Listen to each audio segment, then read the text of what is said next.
Hello and welcome to all of you. मैं सिल दीपक देवंगन। आज मैं आपके सामने एक और नए वीडियो के साथ पेश हूँ, जिसमें आज हम लोग पढ़ने वाले हैं स्ट्रक्चर ऑफ टेस्टिस। तो आज हम लोग जो है वृषण की पूरी संरचना के बारे में इसमें देखेंगे। तो आज का जो हमारा वीडियो है एक ऐसा वीडियो होने वाला है जो आपको और किसी दूसरे चैनल पर देखने को नहीं मिलेगा। बहुत सारे टेस्टिस के वीडियो आप लोगों को इसमें बहुत यूट्यूब पर जो है आपको अवेलेबल है, आपको मिलेगा, लेकिन इसके जैसा वीडियो आपको जो है कहीं और देखने को नहीं मिलेगा। इसमें आपको ये जानकारी मिलेगा कि टेस्टिस की संरचना कैसे होता है, साथ ही साथ इसमें स्क्रोटम जो रहता है, जिसको आम भाषा में जो है अंडकोश कहते हैं, उसका साइज जो है कैसे छोटा और बड़ा होता है। आप लोगों ने नोटिस किया होगा कि उसका साइज जो है कभी आप लोगों ने देखे होंगे कि कभी छोटा हो जाता है तो कभी जो है फैला हुआ वो रहता है। तो उसका साइज में इतना अंतर क्यों आता है, कैसे उसमें अंतर होता है, ये सारी चीज़ें आपको जानने को मिलेगा। और साथ साथ इसमें आपको पूरा डिजिटल डायग्राम आपको देखने को मिलेगा कि कैसे इसमें जो है वो होता है। तो अगर आप हमारे चैनल पर नए हैं तो हमारे चैनल को सब्सक्राइब करें, लाइक एंड शेयर जरूर करें, ताकि ज़्यादा से ज़्यादा लोगों तक ये जो हमारे वीडियो वो पहुंच सके और इनका उनको लाभ मिले। तो आज हमको देखना है इसमें जो है आपका टेस्टिस की संरचना को इसमें जो है देखना है। तो टेस्टिस की संरचना जो है वो कैसे होते हैं इसको हमको समझना है। इसको हिंदी में बोलते हैं आपका सीधा से, इसको जो हिंदी में वृषण के नाम से इसको जो है वो जाना जाता है, ठीक है। और इसी वृषण के अंदर जो है आपका स्पर्म का फॉर्मेशन होगा। किसी भी मेल के बॉडी में स्पर्म का फॉर्मेशन जो है वृषण के थ्रू या टेस्टिस के थ्रू जो है वो होता है। और यही जो है इसमें किसी भी मेल का जो है इसमें मेल गैमेट का फॉर्मेशन करने वाला जो है वो होता है। तो इसको हमको समझना है कि इसमें कैसे होता है। तो आप लोग इसमें हमने कुछ इसका थ्योरी भी आपके लिए लाए हैं और साथ साथ इसमें डायग्राम भी आपको देखने को मिलेगा। तो पहले हम आपको लोग जो है डायग्राम आपको दिखा देते हैं। तो आप एक प्रकार का जानवर का टेस्टिस होता है, जो कि आप लोगों ने जो है जैसे कि कुत्ते हो गए, बैल हो गया और भैंस हो गए, इन सब में आप लोगों ने देखे होंगे। तो ये जो है टेस्टिस होता है। तो कुछ इस तरह से आपको जो है इसमें टेस्टिस दिखाई देता है। तो ये जो ऊपर का जो लेयर है इसको बोलते हैं इसमें स्क्रोटम के नाम से जानते हैं। ऊपर का लेयर ये होगा, इसका स्क्रोटम होगा। और स्क्रोटम पे आपको यहाँ पर जो है खांचे खांचे दिखाई दे रहा होगा, इस तरह से ऐसा छोटा छोटा खांच इसमें जो है ऐसा दिखाई दे रहा है। इसी कारण से इसमें जो है संकुचन होता है। तो ये क्या क्या खांचे, इसको भी हम लोग पढ़ेंगे।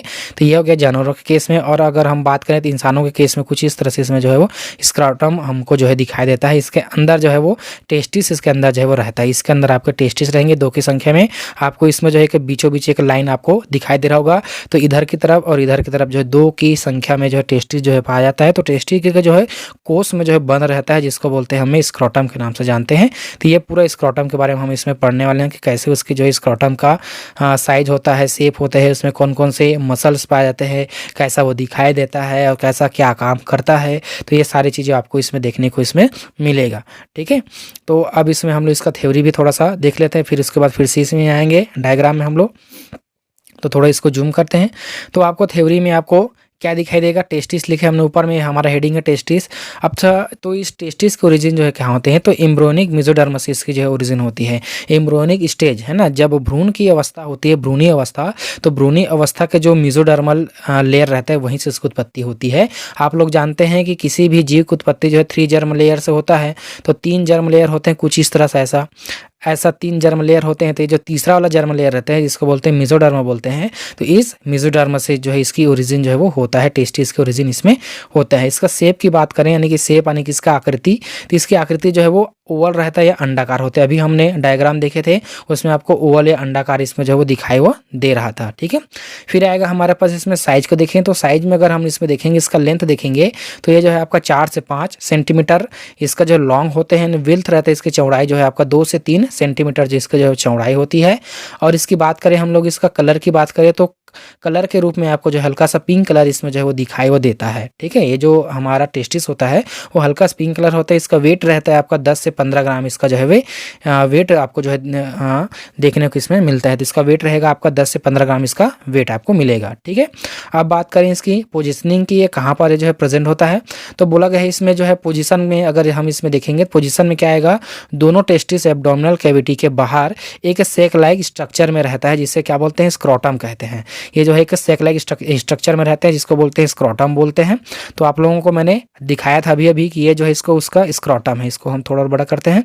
तो ये जो है इसका स्क्रोटम है, ठीक है। ये जो जानवरों का है तो ये जानवरों का स्क्रोटम होता है, इसी में जो है वो पैक रहते हैं। तो यहाँ पर आपको दिखाई दे रहा होगा एक सेप्टर टाइप का दिखाई दे रहा है, तो इधर से भी और एक इधर से भी, तो 2 यहाँ पर आपको टेस्टिस देखने को मिलेगा, है ना। और यही आप एक भी आप इसमें देख सकते हैं कि यहाँ पर भी आपका कुछ इस तरह से इसमें लाइनिंग बना है, तो इधर की ओर और इधर की ओर आपको जो है 2 टेस्टिस इसमें आपको देखने को मिलेगा। तो ये जो है ना, ये मांस आपको जो दिखाई दे रहा है, इसी को बोलते हैं इसमें स्क्रोटम के नाम से जानते हैं। ये जो आपको दिखाई दे रहा है, इसमें आपको कुछ ऐसा भी संरचना दिखाई दे रहा है मांसों का, तो यही है इसमें स्क्रोटम बोलते हैं इसी को, यही स्क्रोटम होता है जो कि टेस्टिस को जो है ढक कर रखता है। ठीक है, तो अब देखते हैं उसके बाद आगे इसका और क्या लिखे हमने। आगे ये हो गया स्क्रोटम कहते हैं उसको। और स्क्रोटम जो है ताप टेम्परेचर, मतलब ताप या टेम्परेचर कंट्रोलर की भांति जो है कार्य करता है। और स्क्रोटम का टेम्परेचर जो है बॉडी टेम्परेचर से 2 से 3 डिग्री सेंटीग्रेड कम होता है। हम लोग जानते हैं कि जो है एक ह्यूमन का बॉडी का जो टेम्परेचर होता है आपका 37 डिग्री सेंटीग्रेड होते हैं, लेकिन ये 37 डिग्री सेंटीग्रेड की अवस्था में जो स्क्रोटम होता है, तो स्क्रोटम के अंदर का जो टेम्परेचर रहता है वो इससे जो है वो कम रहेगा। अर्थात इसका जो लगभग अगर हम लोग मान ले तो इसका जो रहेगा हमारे पास जो है 35 या जो है आपका 36 इसमें जो है आपको देखने को मिलेगा, या तो आप सीधा बोल सकते हैं 34 भी बोल सकते हैं। तो 34 से जो है आपका 35 या 36 इसका जो टेम्परेचर आपको देखने को मिलेगा, किसका, स्क्रोटम का। तो स्क्रोटम का जो तापमान कम होने के पीछे रीज़न ये है कि जो है अगर एब्डोमिनल कैविटी, आप लोग जानते होंगे एब्डोमिनल कैविटी को, तो एब्डोमिनल कैविटी मतलब होता है हमारे स्टमक का नीचे वाला रीजन। तो स्टमक के नीचे वाले रीजन पर जो है वो एब्डोमिनल कैविटी रहते हैं, तो उसी एब्डोमिनल कैविटी से बाहर की ओर जो है वो लटका हुआ स्थिति में रहता है स्क्रोटम। ठीक है, तो उसका स्क्रोटम का टेम्परेचर कम होने का पीछे रीज़न ये है कि जो है स्पर्म का फॉर्मेशन होना है उसी टेस्टिस में। तो स्पर्म के फॉर्मेशन होने के लिए वो जो है नॉर्मल जो बॉडी टेम्परेचर होता है उसमें उसका फॉर्मेशन नहीं हो सकता। तो उसके स्पर्म के फॉर्मेशन होने के लिए उसको लगभग जो है आपका 2 से 3 डिग्री सेंटीग्रेड की कम की आवश्यकता होती है, तो इसलिए उसका जो तापमान रहता है वो कम रहता है वहाँ पर। ठीक है, ये है उसका रीज़न कि तापमान उसके कम होने का, क्योंकि उसमें जो है वो ताप को जो है कंट्रोल करके रखता है। अब देखो आगे इसमें बोला गया है, क्या बोला है इसमें देखते हैं थोड़ा, हमने लिखे हैं इसमें। तो ये जो है आपका टेस्टिस जो रहते हैं वो प्रेगनेंसी के 7th मंथ में एब्डोमिनल कैविटी से निकलकर जो स्क्रोटम में आ जाते हैं।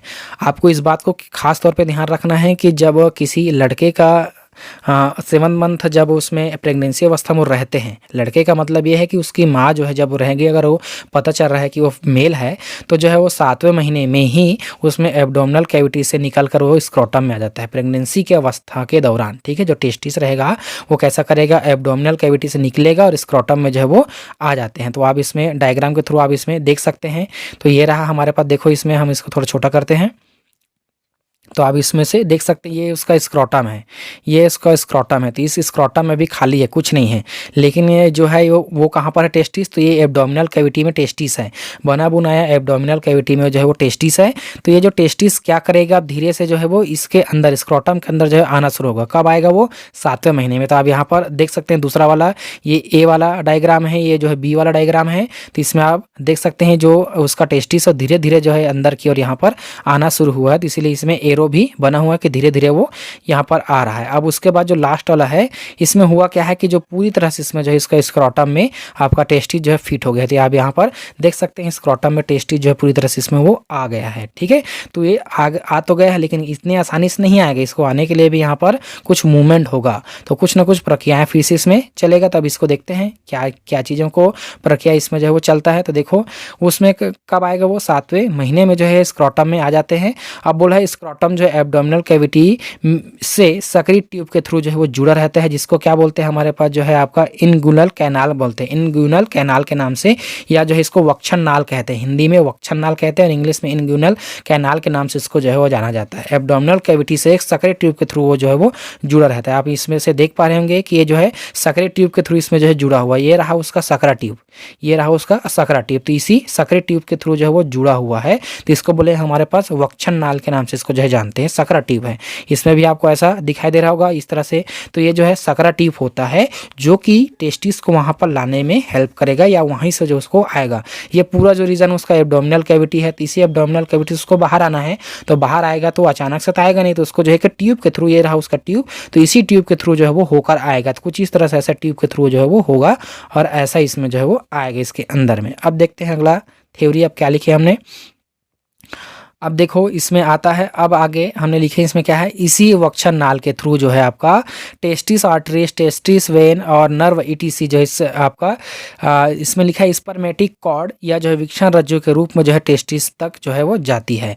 इसमें जो है आपका इसको ब्लड सप्लाई की भी आवश्यकता होगा, तो ब्लड सप्लाई होना है, तो इसीलिए क्या है यहाँ पर जो है आपका आर्टरीज भी रहेंगे और वेन्स भी रहेंगे और नर्व्स सिस्टम भी इसमें जो है वो पाए जाएंगे। ठीक है, तो सारे चीज़ इसमें जो है वो प्रेजेंट रहता है, जिसके थ्रू जो है वो उसको एक जिंदा या एक जो है उसको एक्टिव रखा जाता है। इसको बोलते हैं हमारे पास सीधा सा स्पर्मेटिक कॉर्ड कहते हैं, या वृषण रज्जु के नाम से इसको जानते हैं, जो उसको टेस्टिस के अंदर या जो है टेस्टिस को स्क्रोटम तक लाने में हेल्प करेगा। ठीक है, तो स्क्रोटम को वहाँ स्क्रोटम में आपका टेस्टिस रहना है, तो उस स्क्रोटम को भी जीवित रहना है, तो वहाँ पर भी आपके आर्टरीज रहेंगे, आपके वेन्स रहेगा, आपका नर्व इम्पल्स रहेगा, तभी तो एहसास होगा कि वहाँ पर जो है वो उसको लाना है, या वहीं पर जो उसको एहसास, जैसे किसी चीज़ को, जैसे वहाँ पर अगर चोट लगता है तो हमको एहसास होता है, हमको दर्द होता है, तो कारण क्या है, वहाँ पर नर्व्स ही प्रेजेंट है एवं आर्टरीज भी प्रेजेंट है और वेन भी प्रेजेंट है। अगर वो नहीं होते तो सीधा सा जो स्क्रोटम है वो डेथ हो जाता, खत्म हो जाते। ठीक है, अब देखो ये तो हो गया कि जो इसमें आर्टरीज आते हैं, वेन आते हैं और इसमें नर्व इम्पल्स भी इसमें प्रेजेंट रहते हैं स्क्रोटम में।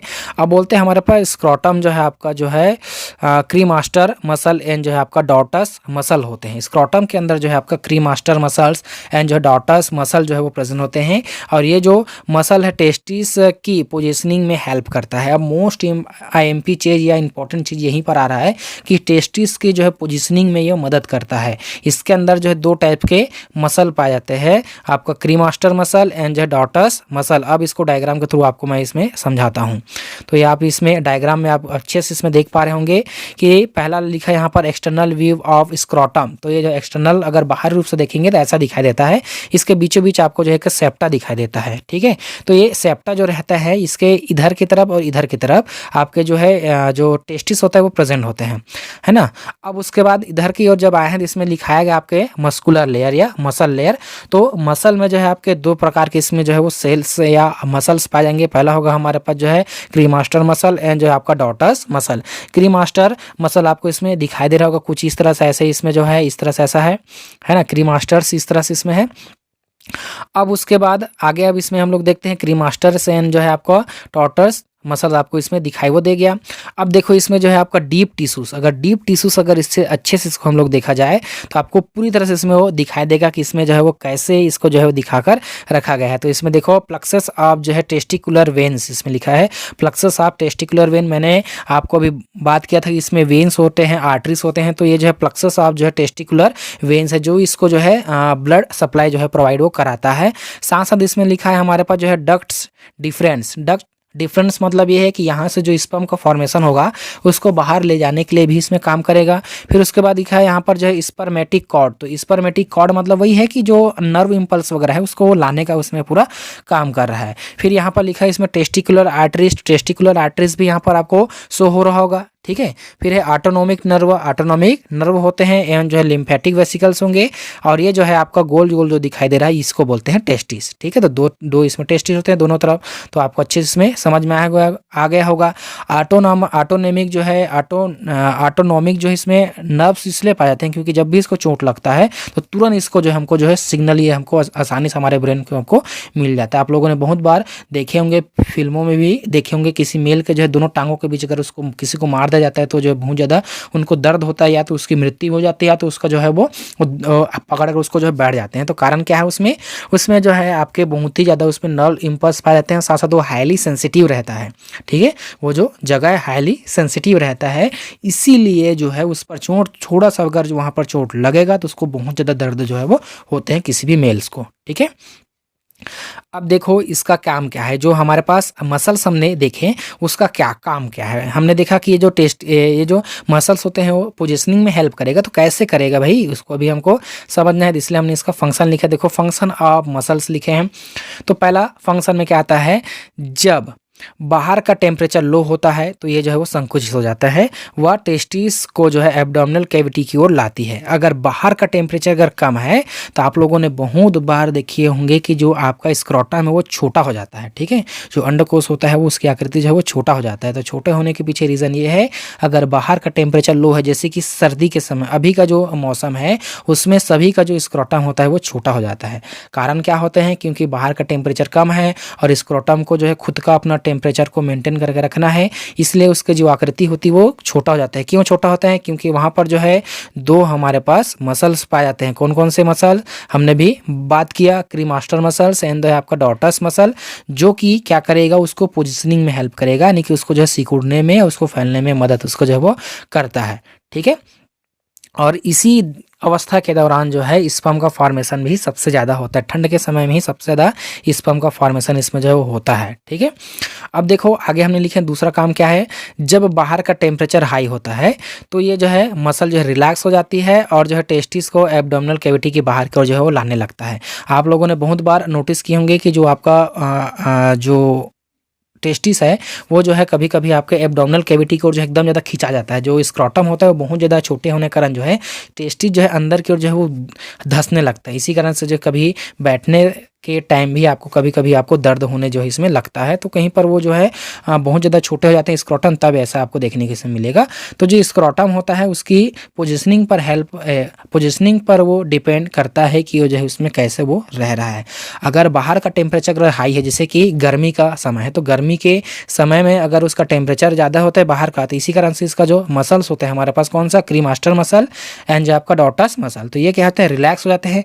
और रिलैक्स होने के कारण जो है जो आपका टेस्टिस होगा नीचे की ओर जो है नीचे की ओर जो है थोड़ा सा लटक जाते हैं। ठीक है, तो लटका हुआ स्थिति में आपको कब मिलेगा, जब गर्मी के समय में टेस्टिस जो है लटके हुए स्थिति मिलेगा और स्क्रॉटम जो है वो ज़्यादा बड़ा हो जाता है उसी समय। क्यों? क्योंकि उस समय जो मसल्स होते हैं वो रिलैक्स हो जाते हैं। ठीक है, अब उसके बाद आगे हम इसमें देखते हैं। अब यहाँ पर लिखे हैं टेस्टिस जो है आपका, टेस्टिस स्क्रॉटम से एक जो है आपका लिगामेंटस कनेक्टिव टिश्यू द्वारा जो है वो जुड़े रहते हैं, जिसको बोलते हैं गुबर गुलन कहते हैं। ठीक है, टेस्टिस जो है, टेस्टिस जो स्क्रॉटम होता है उसमें एक लिगामेंटस कनेक्टिव टिश्यू के द्वारा जो है जुड़ा रहता है, जिसे जो है गुबर कुलम के नाम से इसको जो है वो जाना जाता है। फाइब्रस अटैचमेंट लिखा हुआ है यहाँ पर, तो आप इसमें देख सकते हैं ये इधर नीचे की ओर, ये नीचे की ओर जो है इसमें कुछ इस तरह से इसमें जो है वो कनेक्टिव टिश्यूज का इसमें जो है जाल होता है, जिसे गुबर कुलम बोलते हैं। तो ये जो है उसको क्या कर लेता है, अटैच करके रख लेते हैं, ताकि जो टेस्टिस है वो स्क्रॉटम से वो जो है उसका अटैचमेंट जो है वो छूट ना पाए और वो जो है पुनः अपने एब्डोमिनल कैविटी में वापस ना जा पाए,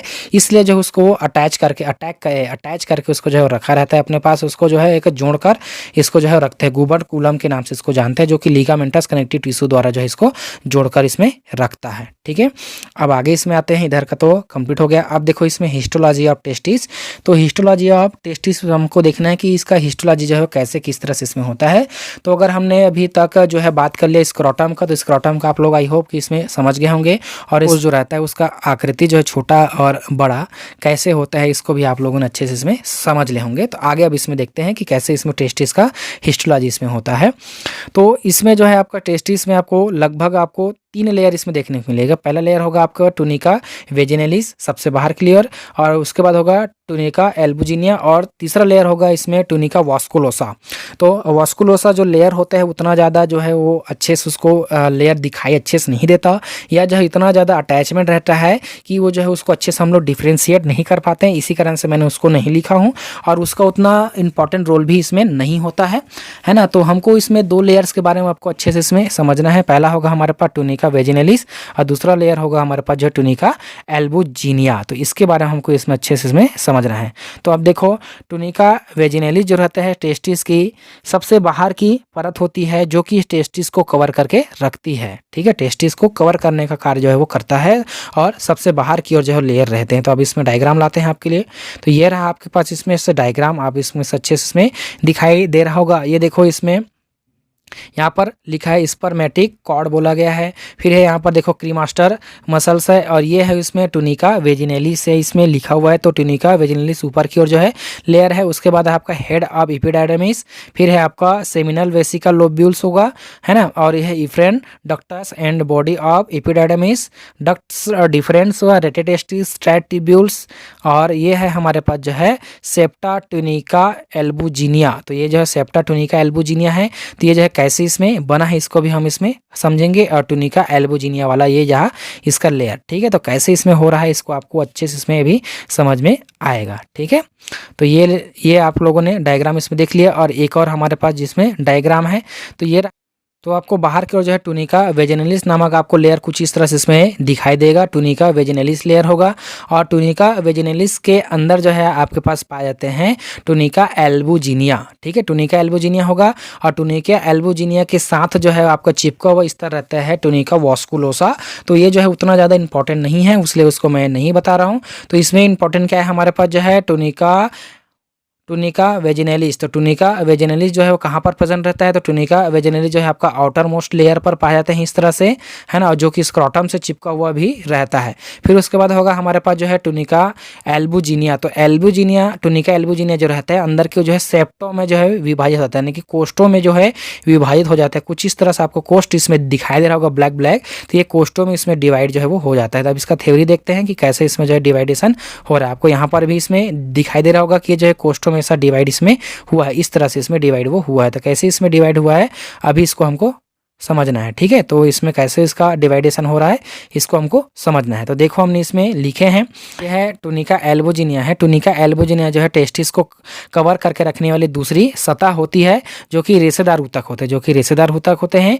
एवं जो है आपका टुनिका एल्बुजिनिया भीतर की ओर जो है धंसकर टेस्टिस को 250 कोष्ठों में विभक्त कर देती है, ठीक है। टेस्टिस को लगभग जो है 250 कोष्ठों में इसको विभक्त करके जो है वो रख देती है, जिससे बोलते हैं आपका टेस्टिकुलर लोब्यूल्स के नाम से इसको जानते हैं। टेस्टिक्यूलर लोब्यूल्स के नाम से इसको जाना जाता है। जैसे हमारे पास अभी जो है इस तरह से हमारे पास टेस्टिस था, ऐसा टेस्टिस था हमारे पास, है ना। तो इस तरह से ऐसा टेस्टिस था। तो ये जो टेस्टिस है तो इसमें होगा क्या कि हमारे पास जो है एक लेयर हमारे पास पाया जाता है जिसको बोलते हैं टुनिका एल्बुजिनिया। तो टुनिका एल्बुजिनिया जो है अंदर की तरफ जो है कुछ इस तरह से इसमें कोष्ठों में जो है विभाजित हो जाएगा, ऐसे इस तरह से इसमें कोष्ठों में जो है हमको विभाजित होकर ऐसा मिलेगा। इसकी जो संख्या होगा लगभग आपके 250 यानी कि 250 के संख्या में जो है इसमें रहते हैं, ठीक है। अब उसमें आगे लिखे हमने इसमें कि प्रत्येक टेस्टिकुलर लोब्यूल्स में 2 से 3 नलिकाएं पाई जाती हैं जिसे सेमनीफेरस ट्यूब्यूल्स कहते हैं। तो इसके अंदर आपके पास जो है 2 से 3 इसमें नलिकाएं आपको देखने को इसमें मिलेगा। तो कैसे होगा नलिकाएं, कुछ इस तरह से इस तरह से इसमें जो है आपको ऐसा इसमें नलिकाएं आपको देखने की इसमें मिलेगा।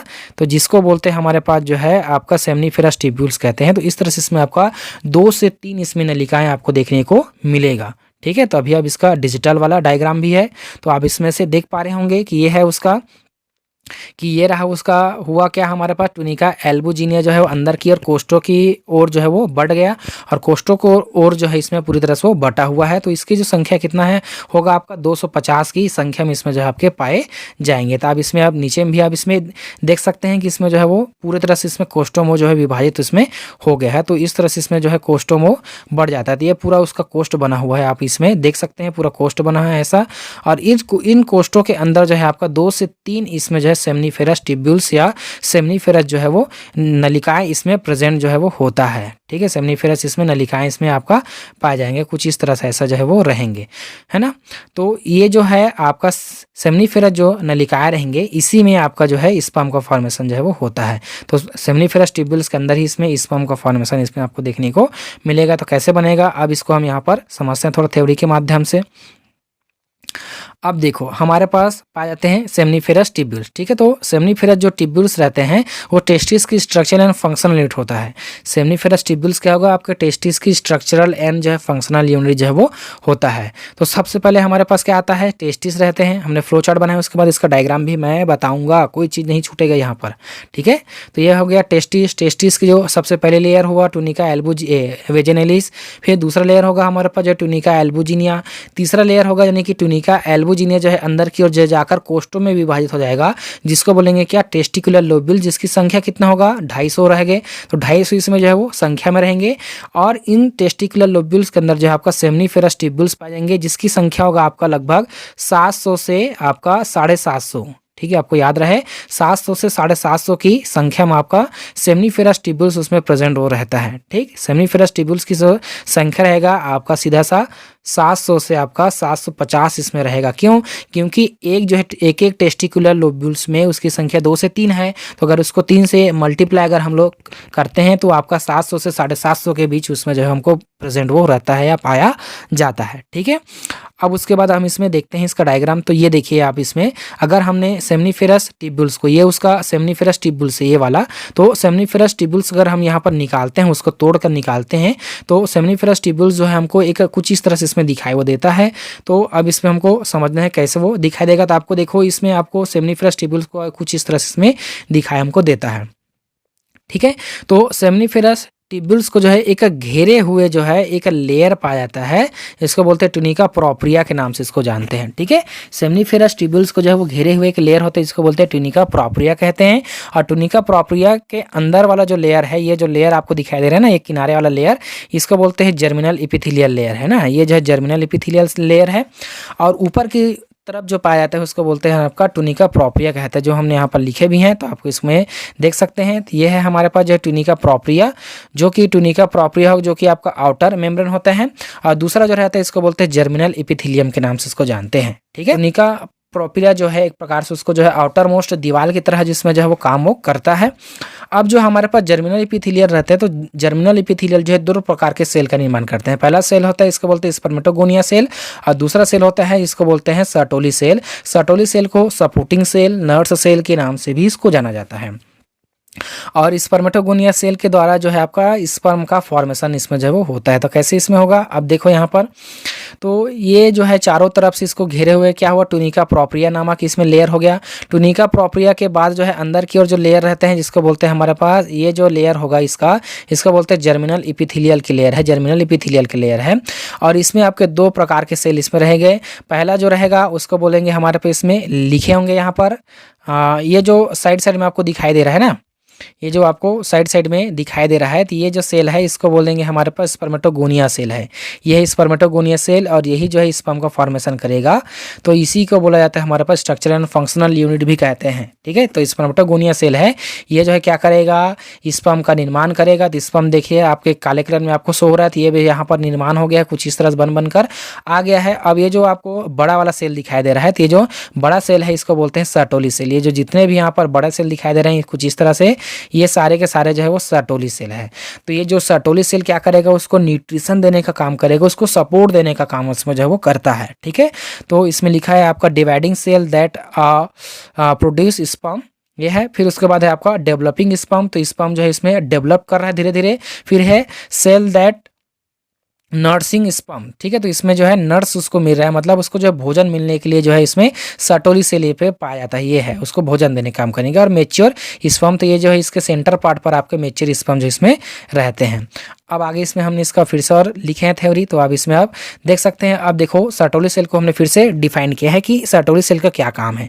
अभी हमने देख ली स्पर्मेटोगोनियल सेल का क्या काम है, स्पर्म का फॉर्मेशन करेगा। अब देखना है सर्टोली सेल का। सर्टोली सेल जो है इसमें आपका नर्स सेल, सपोर्टिंग सेल भी कहते हैं इसको, और ये जो है स्पर्म को पोषण देने का कार्य इसमें जो है वो करता है। और कुछ हार्मोन्स का भी स्रावन करते हैं, जैसे कि आपका इनहिबिन एन जो है ABP, एंड्रोजन बाइंडिंग प्रोटीन का भी निर्माण करेगा, और इनहिबिन का भी इसमें निर्माण जो है वो करते हैं। अब दोनों हार्मोन्स को देखते हैं क्या काम करता है। तो इनहिबिन हार्मोन जो है आपका फॉलिकल स्टिमुलेटिंग हार्मोन्स को रोकता है। जब उसमें स्पर्म की एक क्वांटिटी जब उसमें निर्माण हो जाता है, तब उसके जो फॉलिकल स्टिमुलेटिंग हार्मोन्स है उसको रोकने का काम करते हैं। और ध्यान में ये चीज़ रहे कि जो है मेल के केस में उसमें स्पर्म बनाने की जो प्रक्रिया है वो जीवन भर इसमें चलता रहता है, वो कभी बंद नहीं होते हैं। लेकिन फीमेल के केस में जो है आफ्टर 40 से 50 साल के बीच इसमें मोनोपास आता है, जिसमें जो है उसका मेंस्ट्रुएशन जो है वो बंद हो जाता है। लेकिन मेल के केस में जो है वो ऐसा नहीं होता है, उसमें जीवन भर जो है वो चलते हुए इसमें रहते हैं। तो इनहिबिन क्या करेगा, फॉलिकल स्टिमुलेटिंग हार्मोन्स को जो है वो रोकने का काम करता है कि स्पर्म के निर्माण की जो है वो बहुत ज़्यादा हो गया, अब उसको थोड़ा सा कम करो, पूरा बंद नहीं करेगा लेकिन कम करेगा। ठीक है, अब क्या करेगा, देखो यहाँ पर जो है ABP क्या करेगा, टेस्टोस्टेरोन हार्मोन्स को जो है वो क्या करता है, आपका कॉन्सनट्रेट करता है। टेस्टोस्टेरोन हार्मोन्स को जो है आपका कॉन्सनट्रेट करने का काम इसमें करते हैं। और यही टेस्टोस्टेरोन हार्मोन जो है एक पुरुष के अंदर या एक लड़कों के अंदर जो है सेकेंडरी कैरेक्टर को जो है वो दर्शाता है। जब तक उसमें टेस्टोस्टेरोन हार्मोन्स का स्रावन नहीं होगा, उसमें जो है द्वितीयक लैंगिक लक्षण का विकास नहीं होता, जैसे कि दाढ़ी मूंछ खाना, आवाज़ का भारी होना और विपरीत लिंग के प्रति आकर्षण, ये सारे जो इसमें नहीं होता है। तो होता किस लिए है, क्योंकि इसमें जो है हार्मोन्स का खेल होता है, टेस्टोस्टेरोन हार्मोन्स। ठीक है। दूसरा अब इसमें आएगा इसमें लीडिंग सेल। लीडिंग सेल क्यों बोला गया, क्योंकि जो हमारे पास सेमनीफेरस ट्यूब्यूल्स होते हैं तो उसके चारों ओर जो है एक सेल्स पाए जाते हैं, यानी कि उसके चारों ओर जो है कुछ सेल्स होते हैं, जिसको बोलते हैं हमारे पास लीडिंग सेल बोलते हैं। तो या इसको अंतराली कोशिकाएं कहते हैं। तो सेमनीफेरस ट्यूब्यूल्स के बीच बीच में जो है कनेक्टिव टिश्यूज होता है और इन संयोजी ऊतकों के सेल्स को जो है आपका लीडिंग सेल कहते हैं। कनेक्टिव टिश्यूज उसमें पाए जाते हैं, संयोजी ऊतक उसमें पाए जाते हैं, तो उनके जो सेल्स होते हैं उनको क्या बोलते हैं, लीडिंग सेल बोलते हैं। और यही लीडिंग सेल जो है आपका टेस्टोस्टेरोन हार्मोन्स का स्रावन करता है। टेस्टोस्टेरोन हार्मोन्स का स्रावन करने वाला जो है वो रहता है। और ये जो है आपका टेस्टोस्टेरोन जो है आपका स्टेरॉइड हार्मोन्स है, जो कि उत्तेजना पैदा करता है। किसी भी मेल में जो है वो उत्तेजना पैदा करने वाला जो है यही टेस्टोस्टेरोन हार्मोन जो है वो होता है, जो उसमें उत्तेजना या जो है उसमें एक स्टिमुलेशन उसको जो है वो देता है। तो लीडिंग सेल के द्वारा ही इसमें टेस्टोस्टेरोन हार्मोन्स का स्रावन होगा, जो कि आपके चारों ओर पाए जाते हैं। मान लिया जाए हम इसको अगर ड्रॉ करें तो ये बन गया हमारे पास, इसमें से ये हो गया पहला सेमनीफेरस ट्यूब्यूल्स और ये बन गया हमारे पास जो है इसमें दूसरा सेमनीफेरस ट्यूब्यूल्स। अब इसमें हम लोग जो है बना देते हैं, ये है उसका सर्टोली सेल बना देते हैं कुछ इस तरह से। ये बन गया उसका सर्टोली सेल बन गया कुछ इस तरह से। इसमें हमने सर्टोली सेल बना दिया, ऐसा इसमें हमने सर्टोली सेल बना दिया इस तरह से। ठीक है। अब ये सर्टोली सेल के बाद यहाँ पर हमने स्पर्मेटोगोनियल सेल बना दिया, तो स्पर्मेटोगोनिया सेल हो गया ये इस तरह से। इसमें स्पर्मेटोगोनियल सेल है ऐसा, तो ये स्पर्मेटोगोनिया सेल है ऐसा है इसमें। तो ये क्या करेगा, स्पर्म का फॉर्मेशन करेगा, लेकिन इसके बीच बीच में भी आपके पास जो है कुछ कनेक्टिव टिश्यूज इसमें जो है प्रेजेंट होता है। यहाँ पर ऐसा बीच बीच में कुछ कनेक्टिव टिश्यूज प्रेजेंट होते हैं, जिसको बोलते हैं हमारे पास लीडिंग सेल बोलते हैं। यही जो है आपका इसी को बोलते हैं लीडिंग सेल बोलते हैं, जिसके थ्रू आपके टेस्टोस्टेरोन हार्मोन्स का स्रावन इसमें आपको देखने को इसमें मिलता है, जो कि किसी भी मेल में उसमें आपको सेकेंडरी लक्षण को पैदा वो करता है। ठीक है। आप देखो उसके आगे क्या होगा, जो हमारे पास जो है सेमनीफेरस ट्यूब्यूल्स हो गया। तो सेमनीफेरस ट्यूब्यूल्स के बाद जो है उसमें अब इसमें डायग्राम को थोड़ा और लेकर आते हैं। तो आप लोगों को यहाँ पर दिखाई दे रहा होगा सेमनीफेरस ट्यूब्यूल्स के बाद जो है एक ट्यूब लाइक स्ट्रक्चर आपको दिखाई दे रहा होगा। यहाँ पर एक ट्यूब बना है कुछ इस तरह से, ऐसा ट्यूब बना है इस तरह से। ये जो ट्यूब है इसको बोलते हैं स्ट्रैट ट्यूब्यूल्स बोलते हैं। स्ट्रैट ट्यूब्यूल्स बोलते हैं क्योंकि जब सेमनीफेरस ट्यूब्यूल्स के थ्रू स्पर्म का फॉर्मेशन होगा तो इसको यहाँ से सेमनीफेरस ट्यूब्यूल्स इसको जो है एक लाने का काम करेगा। स्ट्रैट ट्यूब्यूल्स कहेंगे इसको, ये सारे स्ट्रैट ट्यूब्यूल्स होते हैं। और ये जो स्ट्रैट ट्यूब्यूल्स होते हैं आगे जाकर एक चैम्बर लाइक स्ट्रक्चर में खुलते हैं, जिसको बोलते हैं रेटेटेस्टिस। तो ये आपको इसमें दिखाई दे रहा होगा, ये है उसका रेटेटेस्टिस। तो इसको रेटेटेस्टिस में लाकर जो है वो ओपन होता है। ठीक है। तो ये रेटेटेस्टिस में ओपन होगा। इसमें से समझ सकते हैं कि स्ट्रैट ट्यूब्यूल्स क्या होते हैं हमारे पास। देखो इसमें सेमनीफेरस ट्यूब्यूल्स एक जो है ट्यूब लाइक स्ट्रक्चर में ओपन होता है, जिसको स्ट्रैट ट्यूब्यूल्स कहते हैं। अब आएगा चौथा नंबर रेटेटेस्टिस। तो स्ट्रैट ट्यूब्यूल्स आगे चलकर एक चैम्बर में ओपन होता है, जिसे रेटेटेस्टिस या वृष्ण जालक के नाम से इसको जानते हैं। और ये जो है आगे जाकर किसमें होगा, आपके जो है वास इफ्रेंटिया में जो है ओपन होते हैं। वास इफ्रेंटिया में ओपन होता है, जो कि रेटेटेस्टिस होगा ना। तो देखो रेटेटेस्टिस जो आपका 15 से 20 नलिकाएं निकलती है, जो कि स्पर्म को लेकर एपिडायडमिस के कैपुट वाले भाग में जो है वो प्रवेश करती है। तो इसको बोलते हैं हमारे पास, जिसमें वास इफ्रेंटिया के नाम से इसको जानते हैं। तो आप इसमें देख सकते हैं डायग्राम में कि यह है उसका वास इफ्रेंटिया होगा। तो इसमें कैसे हो रहा है, देखो ये जो है आपका रेटेटेस्टिस हो गया। रेटेटेस्टिस जो है आगे चलकर आपको जो है लगभग जो है 15 से आपका 20 जो है इसमें ट्यूब लाइक स्ट्रक्चर में खुलती है, इसको बोलते हैं हमारे पास इसमें इफ्रेंटिया कहते हैं। तो आप इसमें 1 2 3 ऐसा करके इसमें जो है लगभग आपका 15 से 20 इसमें जो है आपका ट्यूब्यूल्स इसमें प्रेजेंट होते हैं, जो कि उसमें क्या करेगा, ओपन होगा। कहाँ पर जाकर होगा ओपन, हमारे पास एपिडायडमिस के जो है वो कैपुट वाले भाग में, क्योंकि जो है कैपुट, फिर इसके बाद है कॉर्पस एंड जो है यहाँ पर जो रीजन नीचे वाला इसको बोलते हैं क्वाडा। तो ये जो है तीनों स्थान पर जाकर ये जो है वो ओपन जो है वो होता है। ठीक है। तीनों स्थान पर ओपन नहीं होता, मतलब कि सीधा सी है कि यहाँ से 15 से 20 नलिकाएं जो है इसके ऊपर वाले रीजन पर, एपिडाइडमिस के ऊपर वाले रीजन पर जो है अधिवृषण के ऊपर में जाकर वो ओपन होता है। तो आपको यहाँ पर लिखा हुआ मिल रहा होगा एपिडाइडमिस, तो ये पूरा उसका एपिडाइडमिस है। इस तरह से इसमें एपिडाइडमिस जो है वो होता है, जो उसको पूरी तरह से स्पर्म जो टेस्टिस होता है उसको ऊपर से कवर करके रखता है, ऊपर में रहता है वो, इसलिए उसको एपिडाइडमिस कहते हैं। ठीक है, अब इसमें आपका थ्योरी और है इसका, देखो इसमें लिखे हैं। तो एपिडाइडमिस स्पर्म की परिपक्वन में जो है वो मदद करता है और स्पर्म को जो है गतिशीलता प्रदान करता है। तो स्पर्म की गतिशीलता एवं परिपक्वन में भी मदद करेगा। और ये जो है इसमें स्पर्म को अस्थायी रूप से संग्रहित करके रखा जाता है, अस्थायी रूप से इसको संग्रहित करके रखते हैं। और इसके 3 भाग होते हैं, आपका कैपोड एपिडाइडमिस, दूसरा है आपका कॉर्पस एपिडाइडमिस और तीसरा इसमें क्वाडा एपिडाइडमिस। तो 3 भाग इसमें जो है वो प्रेजेंट इसका रहता है। तो ये हुआ आप में पूरा इसका हिस्टोलॉजी। अब इसमें देखते हैं हमारे पास इसमें कुछ रोग होते हैं। तो इसमें रोग में क्या है, देखो यहाँ पर क्रेप्टोकिडीज में बोलते हैं, इसमें क्रेप्टोकिडीज में। तो ये क्रेप्टोकिडीज में रोग क्या है इसको देख लेते हैं। तो टेस्टिस एब्डोमिनल कैविटी से स्क्रोटम में नहीं आ पाता है, इसको बोलते हैं क्रेप्टोकिडीज में के नाम से इसको जानते हैं। इसका मैंने डायग्राम इंक्लूड किया हूँ। तो आप इसमें से देख पा रहे होंगे कि बहुत सारे लोगों में ऐसा देखने को मिलता है कि जो उसका टेस्टिस होता है वो एब्डोमिनल कैविटी में यहीं पर ही वो रह जाता है, यहीं पर ही रह जाता है, वो स्क्रोटम में नहीं आ पाता है। तो स्क्रोटम में नहीं आ पाता, इसी को बोलते हैं हमारे पास जो है क्रेप्टोकिडीज में या क्रेप्टोकिडीज के नाम से इसको जो है वो जाना जाता है, जिसके कारण उसमें स्पर्म का फॉर्मेशन उसमें वो नहीं हो पाएगा। वो जो है पुरुष होते हुए भी उसमें स्पर्म का फॉर्मेशन उसमें नहीं होगा। अब उसमें अगला जो रोग है आपका जो है इसको बोलते हैं डोमी, बोलते हैं इसको ऑर्किडोडोमी। तो ये जो है आपका सर्जरी के थ्रू जो है आपका टेस्टिस को हटाया जाता है। तो ये जो है आपका किसी इंसानों में तो नहीं होता है, लेकिन ये जो है जानवरों में अधिकतर देखा गया है कि इसमें क्या करते हैं, उसके एग्रेसिवपन को खत्म करने के लिए उसके टेस्टिस को जो है वो उसके वहाँ से निकाल दिया जाता है। आप लोगों ने जो बैल होते हैं और भैंसे जो होते हैं उसमें देखे होंगे कि उसके टेस्टिस को जो है वो या तो उसको कुचल दिया जाता है या तो उसको सर्जरी के थ्रू जो उसको जो है निकाल दिया जाता है, जिसके उसका जो एग्रेशनपन है, जो उसका गुस्सापन है वो बहुत ही ज़्यादा कम हो जाता है। तो आपको इस डायग्राम के थ्रू इसमें दिखाई दे रहा होगा कैसे उसके टेस्टिस को काट कर वहाँ से निकाला जा रहा है। तो ये कुछ इस तरह से इसमें जो है वो होता है। तो ये रहा हमारे पास पूरा टेस्टिस के स्ट्रक्चर को हमने इसमें देख लिया। आई होप आज का जो हमारा वीडियो आपको पसंद आया होगा। तो देखते रहे हमारे यूट्यूब चैनल। धन्यवाद, थैंक यू।